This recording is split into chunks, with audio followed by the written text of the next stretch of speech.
The sun was just rising over the hills as Jesus and his disciples walked toward Jerusalem. The city was already alive. People were preparing for the Passover festival. Roads were dusty, voices filled the air, and excitement could be felt everywhere. But something unusual was about to happen. Jesus suddenly stopped walking. He looked ahead toward a small village called Bethphage. His face was calm, but his eyes carried a deep purpose. Turning to two of his disciples, he said gently, "Go into the village ahead of you. You will find a donkey tied there, with her young colt beside her. Untie them and bring them to me." The disciples looked at each other, confused. A donkey, not a horse, not a chariot, not something strong and powerful like a king would use. But they had learned something important. When Jesus speaks, you trust him. "What if someone stops us?" one of them asked. Jesus smiled softly. "If anyone says anything, tell them, the Lord needs them, and he will send them right away." There was something about his voice that brought peace. So, without arguing, they obeyed. As they walked toward the village, their minds were full of questions. "Why a donkey?" one whispered. "Is this how a king enters a city?" the other replied. Meanwhile, Jesus stood quietly with the rest of the group. He looked toward Jerusalem, the great city. He knew what was coming. The joy, the praise, and also the suffering. But still, he moved forward.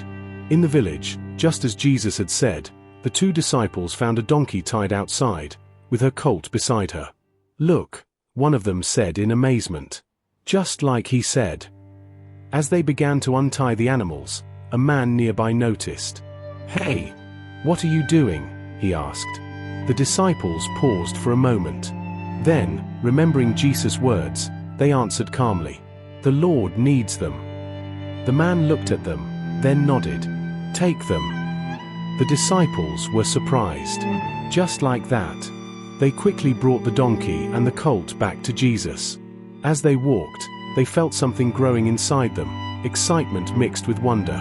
Could this be the moment? When they returned, they placed their cloaks on the colt, creating a simple seat. Jesus stepped forward. The crowd nearby began to notice. Some whispered. Some pointed. "Why is he riding a donkey? Isn't this Jesus, the one who heals the sick? The one who teaches with authority?" Jesus gently climbed onto the colt. It was quiet for a moment. No golden crown, no shining armor, no army, just a humble teacher riding a young donkey. But there was something powerful in that moment. Something different. Something holy. The journey into Jerusalem was about to begin. And though it didn't look like the entrance of a mighty king, it was. As Jesus began to ride toward Jerusalem, something amazing started to happen. At first, it was just a few people noticing him. "Look, it's Jesus," someone shouted. Word spread quickly through the crowd like fire in dry grass. People left what they were doing and rushed toward the road. Soon, a large crowd began to gather. Children ran ahead, laughing with excitement. Men and women pushed closer, trying to catch a glimpse of him. Some had heard his teachings. Others had seen his miracles. And many believed this was the moment they had been waiting for. "The king is coming," someone cried. But again, he was on a donkey. Not what they expected. Yet something in their hearts told them this was right. One man quickly took off his cloak and spread it on the dusty road. "If I don't have a red carpet," he said, smiling, "this will do." Others followed. Soon, the road was covered with cloaks. People rushed to nearby trees, cutting down palm branches and laying them on the path. The air filled with movement, voices, and rising excitement. Then suddenly, a shout broke through the noise. "Hosanna to the Son of David!" Another voice joined. "Blessed is he who comes in the name of the Lord." And then, the whole crowd began to shout together, "Hosanna in the highest!" The sound echoed across the hills. Hosanna! It meant save us now. They were not just shouting in excitement, they were crying out with hope. They believed Jesus had come to rescue them. Some thought he would free them from Roman rule. Others believed he would bring a new kingdom. Many didn't fully understand, but they felt something powerful. As Jesus rode slowly through the crowd, he looked at the people around him. He saw their joy. He heard their praises. But he also knew their hearts. Some truly believed in him. Some were caught in the moment. Some would later turn away. Still, his heart was full of love. A young boy ran beside the donkey, waving a palm branch. "Mama! Mama! He's here!"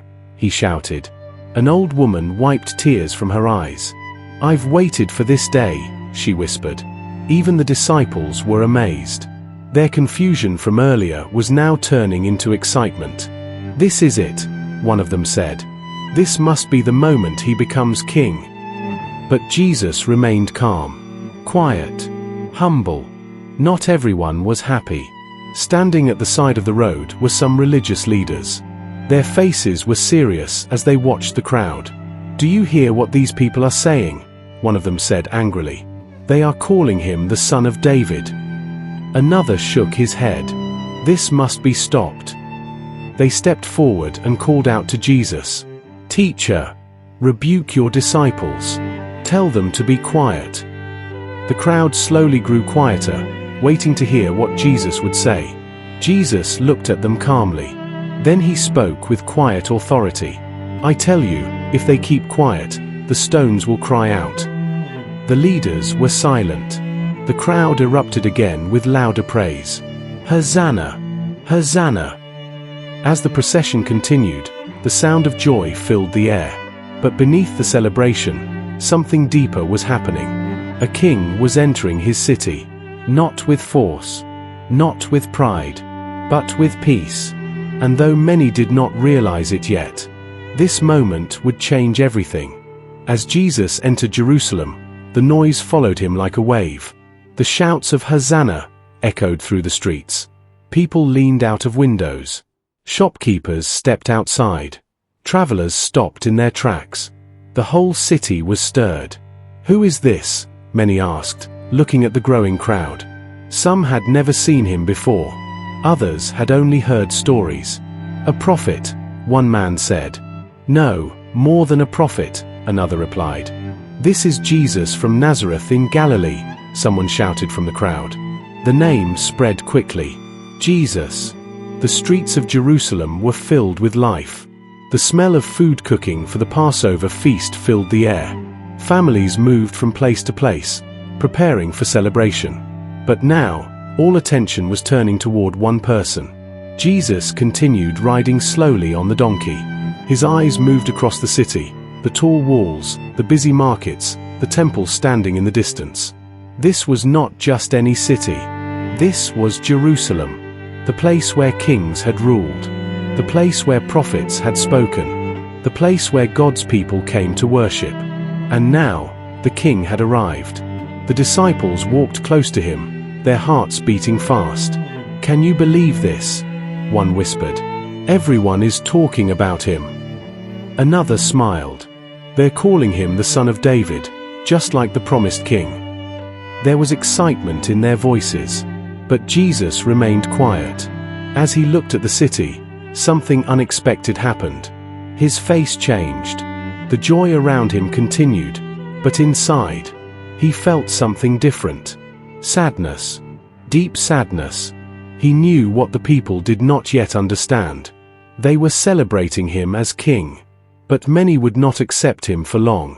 The same voices shouting Hosanna today would soon fall silent. And some would even shout against him. A group of children ran ahead, still waving palm branches. "Jesus is our king," they laughed. Their joy was pure and simple. A woman standing nearby turned to her friend. "I've heard he heals the sick," she said. "Yes," her friend replied. "My cousin was blind, and now he sees." Hope was spreading. Faith was growing. But questions remained. Near the entrance of the temple, some leaders stood watching everything closely. Their expressions were hard. "This is getting out of control," one of them said. "The whole city is talking about him." Another replied, If we don't stop this, everyone will follow him. They felt threatened, not because Jesus carried weapons, but because he carried truth. And truth has power. Jesus finally reached the heart of the city. The crowd slowly began to settle, though whispers still filled the air. Could he really be the one? Is this the king God promised?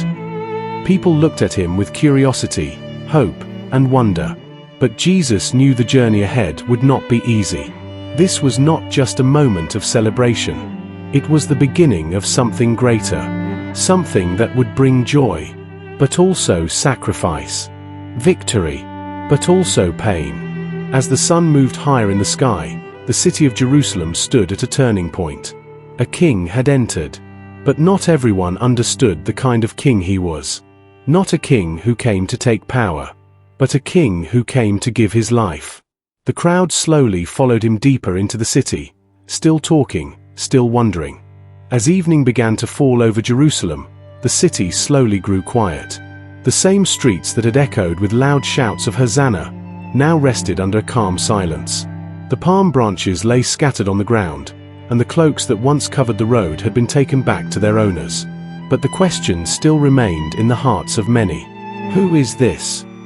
Jesus entered the temple courts. The great temple stood before him, holy, powerful, and filled with people. This was the house of God, a place meant for prayer, worship, and truth. He paused and looked around. His eyes moved across everything, the people, the space, the atmosphere. Nothing escaped his notice. The disciples stood nearby, watching him closely. They could feel that something deeper was happening. The joy of the crowd earlier had been real, but now there was a quiet seriousness in the air. Jesus was not carried away by the praises of the people. He was focused on his purpose. This was the city of kings, the place where David once ruled, the place where generations had waited for the promised Messiah. And now, the Messiah had come, not riding on a war horse, not surrounded by soldiers, not wearing a golden crown, but riding on a donkey, just as it had been spoken long ago. A king of peace, a king of righteousness, a king who came in the name of the Lord. The people had shouted, "Hosanna to the Son of David! Blessed is he who comes in the name of the Lord." Their words were true, but many did not yet understand their full meaning. They were looking for deliverance from Rome. They were hoping for a king who would take control and restore power to Israel. But Jesus came for something greater. He came to bring salvation, not just to a nation, but to the hearts of all people. As the light of the day faded, Jesus remained steady. He was not lifted up by the praise of men, nor shaken by the plans of his enemies. He walked in obedience. Everything that had happened, the donkey, the crowd, the cries of Hosanna, was not by chance. It was the fulfillment of God's promise, a sign that the king had truly come. Yet this was only the beginning. The same city that welcomed him would soon test him. The same voices that praised him would grow quiet, and the path ahead would lead to sacrifice. But Jesus did not turn away, because his kingdom was not built on power. It was built on truth, not on force, but on love.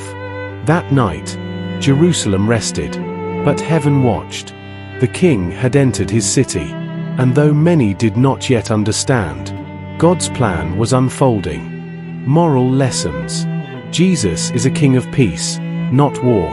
He rules with love, humility, and righteousness. God's promises always come true. Everything that happened was already part of his divine plan. True worship comes from understanding who Jesus really is, not just following the crowd, but believing in him deeply. Jesus' mission is greater than earthly expectations. He came to save hearts, not just change situations. Stay faithful to God's purpose, even when others don't understand. Jesus remained focused, no matter what people thought. Don't keep this story to yourself. Right now, take a step of faith. Like this video to honor the King of Peace. Subscribe for more powerful Bible stories that will strengthen your faith, and share this video with someone who needs hope, love, and direction today. Remember, one share can change someone's life forever. Type this in the comment section and repeat it. I welcome Jesus as my King. I choose his peace, I follow his way, and I trust his plan for my life. Say it again, and mean it from your heart.